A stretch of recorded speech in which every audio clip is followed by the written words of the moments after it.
Assalamualaikum warahmatullahi wabarakatuh. Selamat pagi, perkenalkan kami dari kelompok 5. Di sini kami akan mempresentasikan hasil kerja kami untuk mata kuliah jaringan komputer. Sebelumnya, ada baiknya kami memperkenalkan diri masing-masing. Next. Yang pertama yaitu ada saya yaitu Devara Firmansyah dari kelas SIP dengan NIM 044. Saya Kamila Safira dengan 3 digit NIM terakhir 046. Saya Hosea Febrian Santoso dengan 3 digit NIM terakhir 049. Dan saya Araisha Noviani dengan 3 digit NIM terakhir 062. Next. Kemudian di sini ada materi pembahasan yang akan kami bahas. Yang pertama ada perbedaan alamat MAC dan alamat IP. Yang kedua ada kode Hamming. Yang ketiga ada domain tabrakan dan domain siaran. Next. Untuk materi yang pertama itu perbedaan alamat MAC dan alamat IP. Nah, untuk definisinya sendiri, alamat MAC ini singkatan dari Media Access Control, yaitu alamat unik yang digunakan untuk mengidentifikasi sebuah perangkat keras. Nah, alamat MAC ini setiap perangkatnya berbeda. Nah, yang diberikan oleh produsen dari perangkat keras itu sendiri. Kemudian untuk alamat IP itu merupakan singkatan dari Internet Protocol. Nah, ini adalah alamat unik yang berbentuk numerik atau angka yang berguna untuk identitas sebuah perangkat yang terhubung ke jaringan internet untuk bisa berkomunikasi dan bertukar data. Nah, alamat IP ini sendiri itu diberikan oleh administrator jaringan atau penyedia layanan jaringan tersebut atau ISP. Next. Di sini ada format penulisan dari alamat MAC atau alamat IP.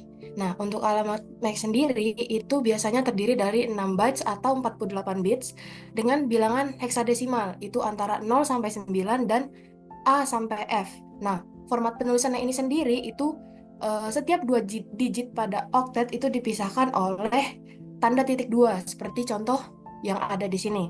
Kemudian untuk IP sendiri itu ada IPv4 dan IPv6.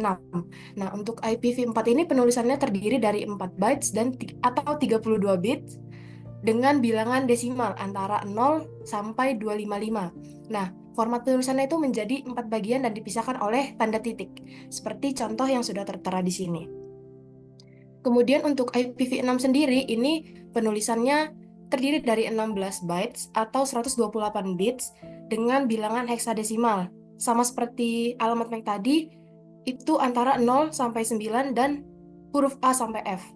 Nah, format penulisannya sendiri itu menjadi 8 bagian yang dipisahkan oleh tanda titik 2, seperti contoh yang sudah tertera di sini. Next. Untuk tipenya, alamat MAC ini berorientasi pada perangkat keras. Nah, karena alamat ini tuh udah langsung tertanam pada perangkat keras itu sendiri. Contohnya pada Network Interface Card atau NIC, seperti yang ada di laptop. Untuk alamat IP itu berorientasi pada perangkat lunak. Nah, karena alamat ini itu diberikan oleh jaringan menggunakan perangkat lunak seperti DHCP server pada router. Next. Untuk keluasannya sendiri, alamat MAC ini tidak fleksibel dan tidak berubah karena dia tadi sudah tertanam pada perangkatnya langsung, jadi bersifatnya tetap meskipun berpindah jaringan. Kalau alamat IP itu fleksibel, jadi bisa berubah tergantung perangkat ini terhubung ke jaringan yang mana. Next. Untuk identifikasi perangkat, alamat MAC ini membantu mengidentifikasi perangkat di jaringan lokal. Jadi bisa mengenali perangkat ini terhubung ke sebuah switch atau router. Contohnya, misalnya router di WiFi rumah itu bisa mengenalin setiap perangkat yang terhubung ke router tersebut melalui alamat MAC. Sedangkan alamat IP itu membantu mengidentifikasi perangkat jaringan di jaringan global. Jadi bisa di layanan atau server internet. Contohnya saat kita melakukan browsing nih. Nah, web itu tuh bisa ngenalin jaringan ini berdasarkan alamat IP-nya. Oke, untuk materi selanjutnya akan dibahas oleh teman saya. Nah, yang pertama yaitu ada kode Hamming. Kode Hamming adalah metode yang dikembangkan oleh Richard W. Dan HEMI ini pada tahun 1950 digunakan untuk mendeteksi dan memperbaiki kesalahan dalam transmisi data digital. Teknik ini memungkinkan deteksi hingga 2 kesalahan bit dan koreksi 1 kesalahan bit dalam data yang ditransmisikan. Terus ada penerapan kode HEMI, yaitu yang pertama dari satelit. Nah, satelit ini memastikan integritas data yang dikirimkan di antara satelit dan stasiun bumi. Yang kedua yaitu ada memori komputer. Digunakan dalam memori dengan kode koreksi kesalahan atau EEC, yaitu untuk mendeteksi dan memperbaiki kesalahan bit tunggal. Terus yang ketiga ada modem, yaitu untuk memastikan data yang diterima bebas dari kesalahan selama transmisi melalui saluran komunikasi. Terus yang keempat ada proses tertanam, yaitu untuk menjaga keandalan data dalam sistem yang tertanam yang kritis. Kemudian yang selanjutnya adalah keuntungan dari kode HEMI. Yang pertama tentunya mampu mendeteksi dan memperbaiki kesalahan bit tunggal secara otomatis, meningkatkan keandalan data dalam sistem komunikasi. Kemudian yang kedua, implementasinya yang relatif sederhana membuatnya ideal untuk digunakan dalam berbagai aplikasi, termasuk memori komputer dan sistem komunikasi data. Next. Seperti sistem pada umumnya tentunya pasti memiliki kelebihan dan kekurangan. Berikut adalah kekurangan dari kode HEMI, yaitu terbatas pada koreksi kesalahan bit tunggal. Jika terjadi kesalahan pada beberapa bit, kode HEMI mungkin tidak dapat memperbaikinya dengan benar. Jadi kode HEMI itu hanya bisa mengoreksi pada kesalahan bit tunggal saja. Next. Selanjutnya adalah proses pengkodean dalam kode HEMI. Yang pertama adalah menentukan jumlah bit redundansi.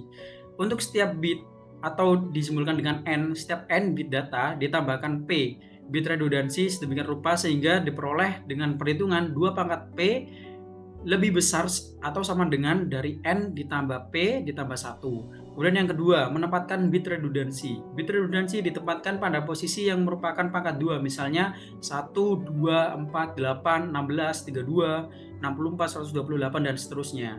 Kemudian untuk yang ketiga, menghitung nilai bit redundansi. Nah, setelah setiap bit redundansi dihitung berdasarkan paritas, genap atau ganjil dari kombinasi bit data tertentu. Next.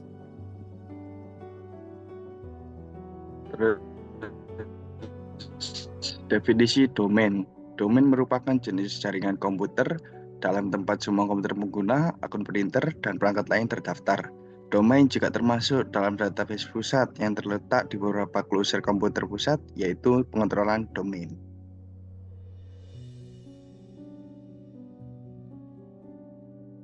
Di sini ada domain tabrakan. Nah, domain tabrakan atau collision domain merupakan sekumpulan perangkat tempat berbagai frame yang bertabrakan.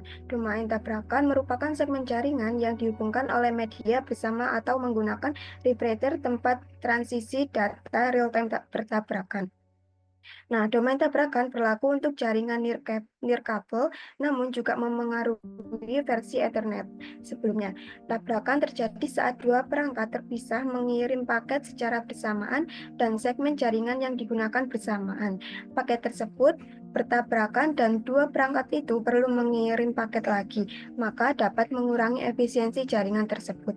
Nah, di sini juga ada karakteristik dari domain tabrakan, yaitu yang pertama dipisahkan oleh perangkat yang bekerja pada layer 2 atau data link seperti bridge dan switch layer 2. Yang kedua digunakan untuk mengatur lalu lintas data atau traffic flow.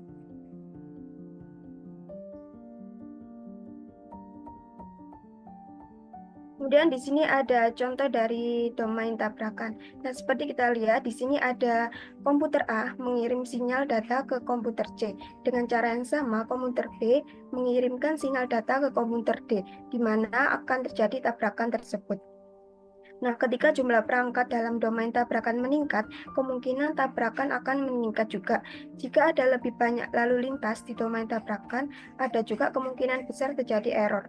Lebih banyak tabrakan akan terjadi dengan banyaknya perangkat dan jaringan dalam domain collision atau domain tabrakan. Tabrakan ini tidak pernah terjadi antara dua perangkat yang terhubung ke port switch yang berbeda.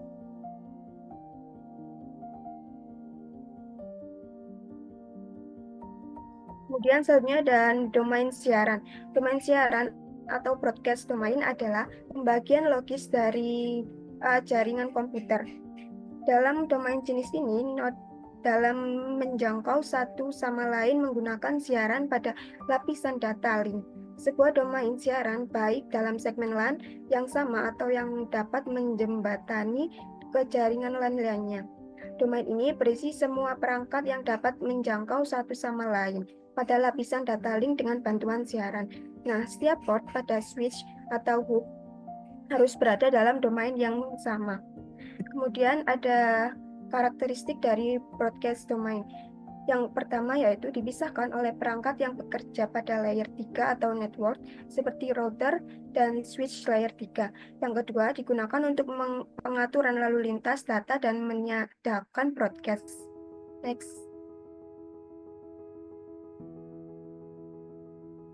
Di sini ada contoh dari domain siaran. Seperti kita lihat di sampingnya ini ada komputer A yang mengirimkan siaran dan switch akan meneruskan ke semua port. Untuk setiap switch yang terhubung akan mendapatkan salinan paket siaran. Nah, di sini semua switch akan membanjiri paket siaran ke semua jenis port. Tipe domain ini, router juga mendapatkan salinan paket siaran. Namun, rute tersebut tidak akan meneruskan paket ke segmen jaringan berikutnya. Nah, ketika jumlah domain siaran meningkat, maka jumlah siaran juga meningkat juga dan kualitas jaringan juga menurun. Next.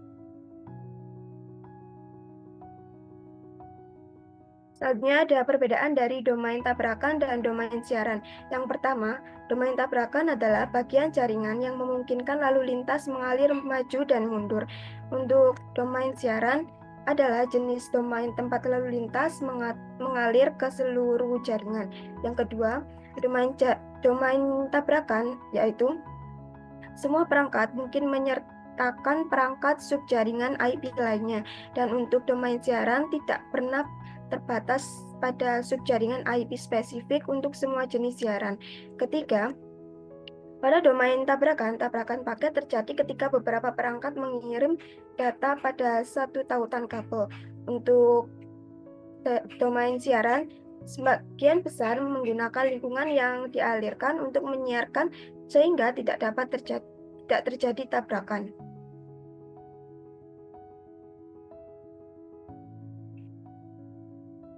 Nah, yang keempat, domain tabrakan itu mengacu pada sekumpulan perangkat di mana tabrakan paket dapat terjadi kapan saja.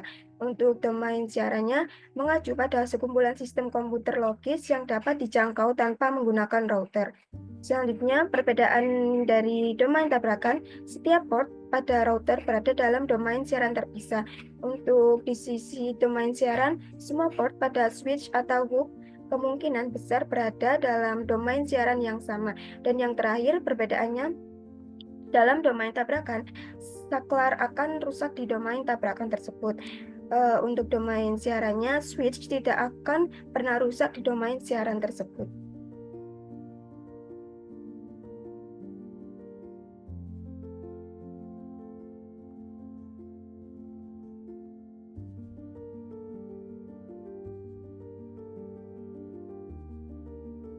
Sekian presentasi dari kelompok kami. Kurang lebihnya mohon maaf. Wassalamualaikum warahmatullahi wabarakatuh.